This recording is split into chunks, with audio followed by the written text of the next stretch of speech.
kibuze kiriwo bakoloza muzeeyi misajja Ssaabalwanyi alwanye entalo eziwerera ddala. Olutalo luno olwa corruption lulabika nga lukyamuyinze. Where could be the problem? Era olowooza yandikoze atya kubanga lulabika buli kaseera enguzi ate yeeyongera bweyongezi. President bwe yakeera enkya n'atulondera abakyala n'avaayo n'atugamba nti bano ndeese yabayita bafisha bavubi. Lumu n'aga abavubi bano bajja kukola ki? Bajja tukolera. Era bali kuvuba. Bali kuvuba. Mu nnyanja ovuba kulya. Mu nnyanja bajja mu kibya nnyanja. Bo bagenda mu nnyanja kuvuba kulya. Muvubi nali sitegedde bulungi gwe kinsomesa kati. Sebo bw'ogenda mu nnyanja kugenda akola ki? Si kujja ebyennyanja kulya. Ye yali alowooza kuvuba ki? Kuvuba bantu? Mzee ki yali? Abali babatwala wa. Kuvuba babatwala ludawa. Nti nabanja onavuba abantu obatwala mu NRM. Nabanja si mobilize wa NRM. Ye yaleeta bavubi kuvuba. Simon Peter Bible jesoma. Simon Peter yagenda ku nnyanja kuvuba. N'avuba nga tyenja tebivaayo. Nayimirira n'agamba ati mukama wange okuva ku makya sinaba kujja ekantu. Amagamba nawe olina okukkiriza ati ye kale saamu akatimba. N'akasaamu. Yo yajja n'ajja ebikundi beebi tinagaba kati ngenda kugoberera. Kati bano bo bajja baleeta kuvuba. Suula moolya kati omugongoberere. Nti Mr. Museveni tanaba kutuuka ku level ya kugoba na muganza oba baani lwakuba etteeka limugamba reshuffle actually every 2.5 years. Oluvannyuma lw'emyaka 2 n'ekitundu alina okukola reshuffle. He either make it or he doesn't make it. So wasigaddeyo ndowooza, if I'm not mistaken, maths myezi era kyemanyi list ya reshuffle eli kumpi kuna kugwa. Security yamala dda kugifeetinga dda. Kati bwe bamala kugwa reshuffle ng'amuza mu kibiina nankanira. Mwami Kalema lunaku olumu twali ku radio wano. Ne nkugamba lwali 1996 Mwami Museveni ng'anoonya akalulu. Yagamba bannayuganda nti netiisa olubengo. Buli agala okusaakawo ng'agende ku lubengo yaseeko aliyeko. Not until Mwami Museveni mwennyini alivaayo abuulire abantu olubengo ki lwe yeetiika ku mutwe. Okujja konti of recent yavaayo n'akwata enkofiira n'abiikako nga tayagala abantu bategeere olubengo lwe yeetiika. Naye 1996 yali slogan nti netiisa olubengo. Ne bali esente z'entandikwa zonna ne bazimalawo twe ne bazikuba zonna ne ziggwawo. Ntandikwa 1996 ze yali etandikirako sente ezo. Ojjukira wali mu campaign by then gwe yabba akalulu kaffe. Ono aliampo no yabba akalulu ka 1996 yabbira Mr. Museveni. Nenga twali tumukubye. No, because that time Museveni had all the 1996 his campaign slogan lwali lubengo. It's not until he will come back abulire abantu olubengo lwe luki lwali lubengo ki. The only person who can fight corruption in Uganda is Mwami Museveni. Bani abatwala Uganda Commercial Bank bagitwala ku sente meka. Cooperative Bank, Apollo Hotel, gundi Coffee Marketing Board we yali. Omukyale yagula ettaka lya Uganda Cooperative, gundi Radio Uganda. Nti ntunze embuzi zange nengula ettaka bamukola ki? Paka n'olwaleero ayinza okuba ali minisita n'esaazi. Ono yatunda embuzi n'ajja n'agula ettaka 1 billion Muhanga. Tali minisita. Corruption is a backbone of NRM. Njagala ombulire minisita ataliko mu scandal ya za corruption mu ggwanga lyaffe. So kubeera minister teko kubanga oli mu scandal ya corruption. It's not the teko kubeera, but it's the backbone. mwami kalima abantu abamazeewo gavumenti ya mwami Museveni beba technocrats yemazeewo gavumenti ya Museveni. You can't tell me nti cow akwata ku sente is the one managing billions of money ezija ku district naye afuna milioni 2. 2.3 million shillings zebasasula cow town clerks. Naye nga managing budget ya buwumbi 30 buwumbi 40. What do you expect out of that? Well, 2.3 beba mujja ko musolo asigaza ka milioni 1.7 take home. Milioni 1.7. But the gentleman manages billions of money. Bovao nogenda ku RDC. RDC who manages a budget of around 100 million afuna milioni 2. 2 million.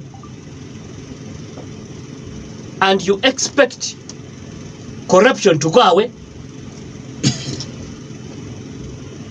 Are you getting me? One, the will to fight corruption, political will to fight corruption, tell you what. Ojukila bwebawa namisango beti kamya. Nangama ngenda akola lifestyle audit. Mr. Museveni namugamba genda apola. Afadhali baba ne bazimba wano. Genda Kampala olabe bizimbe bili mu Kampala. No, leave Kampala. You come to Mbale here. Baja kugamba ekyo kizimbe kya gundi kya mukozi gundi. Naye nga sente zafuna afuna 600. How can you pay a town agent ali in charge of revenue asoloze misoro 500? Naye nga mu parish ye mulimo musoro oguva makawumbi. What do you expect out of that person? Walikumu 500. Parish development model kugenda mu group mu kitundu kye esente ezigenza mu kitundu kye milioni mekasi 10 mu parish. Naye nga yafuna ko 400. Naye nga mu parish oli kuleta milioni 10 osubira ki parish agent okukola parish chief okukola. Naye nga atoli kumusubira buli sawa he has to make sure that report wezili group zili formed olina okumonitoringa olina okukola ki. Naye nga bali kumuwa 45 bali kuweereza milioni 10 mu community. What will happen at the end of the day? Oli kugamba kansala ali supposed to make a supervision okumonitoringa. Oli kumuwa 5 omwezi. Oli kumuwa 4 omwezi. Naye nga ali kumonitoringa town clerk ali ku supervising billions of money. Naye nga ate kansala oyo naye bwaba aveeri bamugamba wae totuleke akulekere busa. At the end of the day, what do you expect this? To fighting corruption, there must be a will. Political will. Yachisoka. Patriotism. Siano jebasomesa.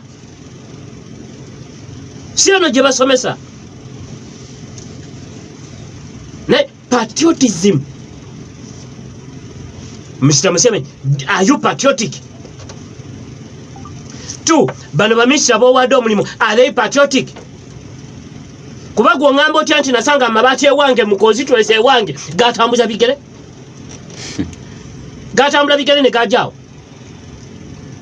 You are a third leader. Oli mukulembezi wa kusatu mu kitundu. Olabya amabati galiko office of the prime minister. Gali mu kitundu kyo. Did you make a call or finding out amabati gano gaze gatya mu kitundu kyange? Ogameti kululi by the way. Kululi bali mu parliament agamba don't divert me like iron sheets. And that's the kind of leaders that we are having. Kati at the end of the day bali kukange kano ke bali kunyiga. Weti ko musalaba gwo lwakuba wampako n'endyako. Weti ko musalaba gwo lwakuba wampako n'endyako. Uganda zab awo be bavubi mwami Museveni be yaleta. Nati tebitandise luno. gende muyenga olabe ebizimbe ebiri muyenga byali bya government bani abasulamo ekibbe ettaka ekiri kugenda mu maaso saawa eno olwekyo natunuulidde omukadde nga bamubyeko ennyumba oli omukadde nga bamubyeko ettaka mami kalema olaba babba ne babba n'ettaka olowooza esente ziyinza okulema ekibbe ettaka ekiri kugenda mu maaso saawa zino you think government ya mwami Museveni teri kukiraba teraba nga basengula abantu misana kutu oli nagenda akwata nagenda asengula abantu ekyalo kiramba 5 parishes village 5 namba nazisengula zonna nezigwawo bantu nga 15 bonna ne batunulira government ya mwami Museveni netula netunulira ekibbe ettaka ekiri kugenda mu maaso. You mean the government is not watching it? And what have they done? Political will. Political will. The government has established gundi zonna. They have the arms of fighting this. But are they facilitated? Are they supported? Do they implement the report that comes out? The will to do something chechibulamo. So however much we say what simanya mabati kalididwa, yes bagati negagenda enjoja kulaba ekira NSSF yavuddeyo ojja kuwulira nti gundi mu education nemubalire ojja kuva mu education ogende muli naye ate olaba oli ali amabati naye oli yagamba nti abanange nze bankubira esimu nengenda ne bampayo obubaati bwange nentwala olaba kukubira esimu okutwala obubaati naye ate gwe oli minisita wa finance kati esente zaaffe tebakukubira esimu nti akasajja werabidde muno miliyoni 10 jangu otwale nazitwala olaba adukira obubaati naye ate sente zebamuteresa Olowooza ziri safe. The will to fight something, the political will is what is lacking in this government. Not until Mwami Museveni will come back. Abuleba na Uganda olubengo lweyetika lwali lubengo ki bantu balyoke bategeere. Kirala mulala katonyeze mu Sigine FM kwetuli.